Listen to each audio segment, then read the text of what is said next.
Hey everyone, welcome back to Maple Syrup Tech.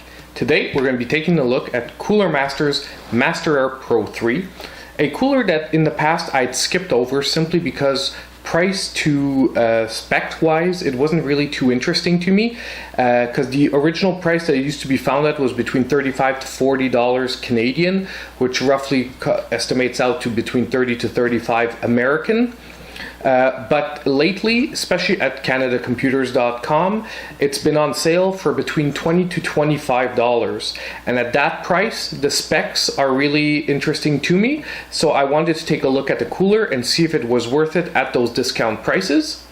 So before we answer the question on the performance, let's take a look and see exactly what this cooler is offering. And we'll get to the results right after that. Cooler MASTERAIR Pro 3 has a standard tower cooler design. It's equipped with three 6mm copper heat pipes, and it has a 92mm fan with a max RPM of 3000. It's interesting to note that the fan has two settings, one for performance and the other for silence. The heatsink has a weight of 390 grams. The overall dimensions of the cooler are 140 millimeters high by 117 millimeters wide and about 78 millimeters deep. It's important to note that the cooler is compatible with all modern sockets, but you will require an additional adapter kit for AM4. So if you're looking for Ryzen, make sure you look into getting the kit before buying the cooler. And if the actual kit for the MASTERAIR Pro 3 is out of stock, just to let you know that the Hyper 212 Evo kit will function on this cooler. So now that we know what the cooler is offering, let's take a look at performance. And before we get to the numbers, let's just really quickly go over methodology. So first of all, for temperature testing, I use my open air test bench, which is a Ryzen 3 1200 overclocked to 3.9 gigahertz at 1.3 volts. It's important to note that all the tests are under full load using IDA64 that runs for at least 15 minutes before I take the average temperature over another 10 minute period. And in the graphs, it's also important to note that all the results are in delta temperatures, so the temperatures above the ambient temperature of the room to equalize the results between all the coolers. For sound results, we have the fan locked and spinning at 100%, and I use my portable sound meter, which is placed 2 feet above the motherboard, and I take the highest result over a 30-second period. Once again, it's important to note that this is to simulate a worst case scenario, someone that games with their tower right on their desk right next to their head. And since I'm using an open air test bench, it's actually probably worse than a real life scenario because I have no case to dampen the sound at all. So let's get on with the numbers and take a look at how this cooler performed. So as in some of the other coolers we've tested, this cooler will be in twice in each graph, once on performance mode and once on silence mode. So let's take a look at the temperatures and see how this cooler did. So on performance mode for a 3 copper heat pipe cooler, this gave a pretty decent result of 30 degrees Celsius. So overall, it's performing decently for its price. However, it's not one of the top coolers performance-wise that we've tested so far at the channel. And if we look at the silence mode, we lose 4 degrees of performance, bringing it up to 34 degrees Celsius above ambient. And at this performance for the price, I would say that there are a lot of better coolers out there, unfortunately. So on silence mode, unfortunately, performance-wise, this cooler sort of, unfortunately, not cutting it. Now let's go take a look at the noise results.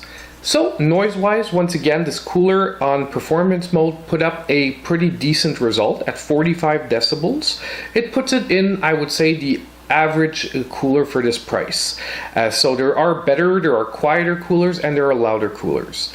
If we put it into silence mode, however, this cooler is one of the most silent coolers we've tested so far, with only pretty much the Thermaltake Contact 12 beating it out on the silent side. Or if we look at the AIO coolers with a fan locked at 50%, you'll have something that resembles this. Now that we have this, can I recommend this cooler?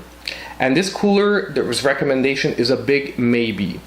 The reason why is that if you can get it on sale at the $20 to $25 price point, it's not a bad buy. You can pick it up, and if you like the aesthetic on the cooler, because it has a nice clean aesthetic with the top black aluminum plate, and the fan design is really, you know, it has a really clean aesthetic to it with pure black.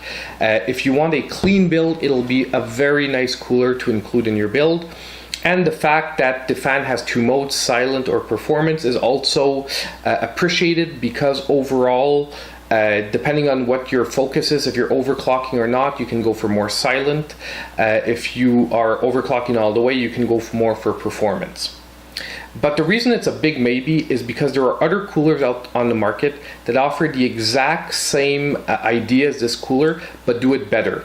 And when I think of other coolers, the Thermaltake Contact 12 is the one I'm talking about, because it has two modes like this cooler. It has a performance mode and it has a silence mode with its included LNC, which is a low noise adapter that you can plug on at the end of the fan cable.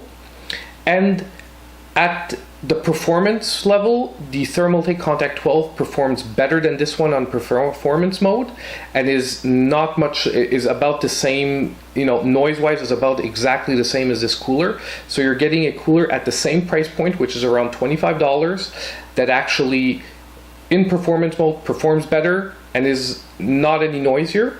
And in silence mode, the Contact 12 really beats this cooler clearly, because it still performs better than this cooler on silence mode. It actually outperforms it in performance mode in silent mode, the Contact 12. And on top of it, it's even quieter than this cooler is. So if the Thermaltake Contact 12 didn't exist, this would be a decent buy at its discounted price. At $35 to $40, honestly, this would be a pure pass on this cooler, because like I said, there are better coolers out there. And it's really hard to recommend strongly this cooler because of the existence of the Thermaltake Contact 12. So if you guys want to see a review of that cooler, because it's one of the top coolers in my opinion available nowadays at a budget price, you can check out the review, which I'm going to link in the top right corner for you guys.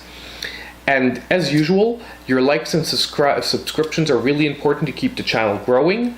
The faster we hit 1,000 subscribers, the faster I'll be able to deliver more irregular content to you guys. So thank you very much for watching. I hope this gives you an idea of whether you should buy or not the Cooler Master MASTERAIR Pro 3. And I'll catch you guys in my next review.